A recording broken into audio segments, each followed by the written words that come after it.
Listen, I woke up this morning to more of the same asinine chatter from the Washington Uniparty about Iran. The mainstream media is trying to sell you a fairy tale. They want you to believe Tehran is panicking in the face of American power, that our strikes will collapse their regime. Stupidity, absolute delusion. The truth is what? The truth is the Iranian leadership is preparing for an all-out war, and they are doing it with the cold calculation of men who understand physical reality.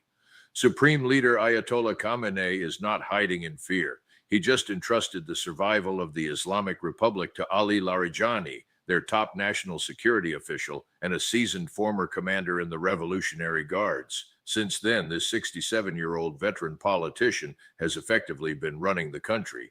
His rise has completely sidelined President Masoud Pezeshkian. Why? Because Pezeshkian is just a weak heart surgeon who publicly admits he is not a politician and cannot solve the multitude of problems in Iran.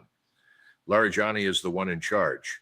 The reality on the battlefield always exposes the deception. In a matter of life and death, you do not need a doctor, you need a commander.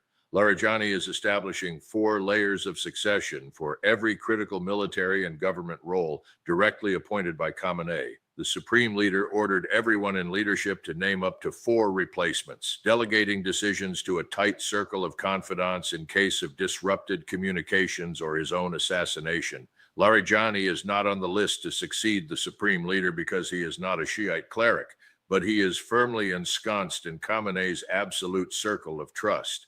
That is how serious nations prepare for survival. And the elites in the Beltway, they think a few missiles will solve the problem. The children at the Pentagon do not understand that degrading a command chain does not mean victory. Iran learned a bloody lesson when Israel wiped out their senior military command chain within the first hours of the war in June. Khamenei immediately appointed Larijani as the Secretary of the National Security Council and created a new National Defense Council headed by Admiral Ali Larijani to manage wartime military affairs. Their system is hardened. Look at the map. Do not listen to the neocons babbling on television. Geography is destiny. Iran is a land power. We are a maritime power trying to project force into their backyard. They have positioned ballistic missile launchers along their western border with Iraq, close enough to strike Israel. They have placed launchers along their southern shores on the Persian Gulf directly within range of American military bases. They believe U.S. military strikes are inevitable and imminent. How are they reacting? By putting all their armed forces on the highest state of alert. Recently, they have periodically closed their airspace to test missiles. They held a military exercise in the Persian Gulf and briefly closed the Strait of Hormuz, a massive maritime choke point for global energy. Larijani publicly stated they found their weaknesses over the past 8 months and fixed them. If the neocons trigger a war, Iran will lock down that strait. The end state? The American economy will collapse. The math simply does not allow us to win. The arrogance of the globalists is feeding us straight into a meat grinder. Remember the disaster of Vietnam. We threw our military into a country with strategic depth and bled out in a war of attrition. Washington wants to repeat that catastrophe. The leadership in D.C. harbors the delusional idea that the Iranian people will rise up when the bombs fall. Completely imbecilic. The Iranian leadership is leaving nothing to chance.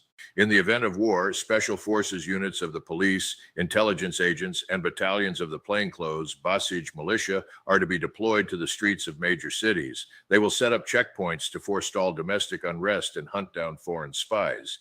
Larijani was in charge of crushing the recent protests with lethal force, and he is currently keeping a tight lid on dissent. The elites are preparing for their own political survival. They discussed who would run the country if Khamenei is killed. Larijani sits atop that list, followed by Ghalibaf and Hassan Rouhani. They have calculated every move. Just like the Battle of New Orleans in 1815, they are digging trenches and waiting for us to march into the trap. Do not be delusional about our own strength. The NATO alliance is a dead man walking. It is disintegrating. Europe has been deindustrialized by disastrous policies, especially in Germany. Meanwhile, the American financial system is teetering on the edge of the abyss.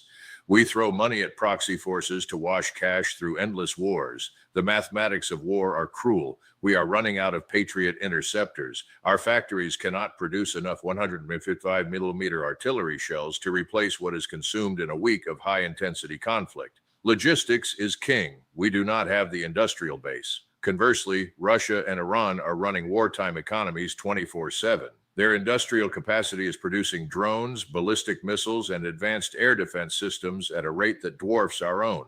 Their security apparatus is locked down tight. Even President Pezeshkian struggles to govern. He had to appeal to Larijani just to suggest lifting internet restrictions. The brutal truth is we are not fighting a bunch of insurgents. We are provoking a nation with robust ISR capabilities. Any amphibious force projection from a maritime power onto the Eurasian landmass is doomed to fail. We cannot sustain a logistics tail thousands of miles across the ocean against an entrenched land power. Why are we here? Why are politicians throwing American lives into this catastrophe? Follow the money. It is for the donors. The Uniparty needs conflict to generate profits. Defending the American border does not pay out massive dividends. Let's be frank.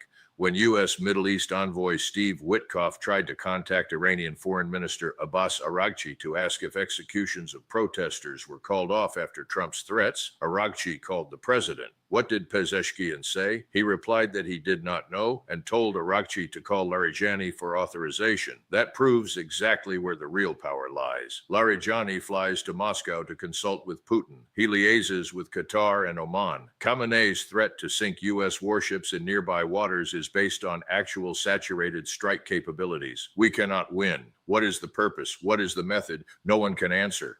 The only logical solution right now is to pull back. It's finished. It's over. It is time to bring our troops home and abandon these delusions of hegemony.